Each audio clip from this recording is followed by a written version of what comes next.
Hay karon makayahay magyaw-yaw na punta kay gahapon nakasaksi jud ko sa unsang klase ang mga bata na karon Ginoo ko.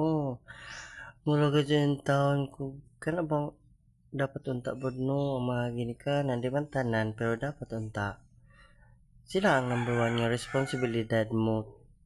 Hatag og maadyong pamatasan silang mga anak kay number sus Ginoo gahapon naman jud mga kahayahay. Naglagot gid ko sa mga bata gibadlong ra gali ni yaya kay nagkuan nagispambot sus Ginoo ko unsay gisulti bawa pagbilat ya unya lubot na kaya sus Ginoo ko asa Ginoo ko unsaon na bentaw ng mga bata karon no number one jud ta bisag kana ba untang kuan kinahanglan jud unta hatagan jud maadyong pamatasan mga bata magunad jud na sa ginikanan.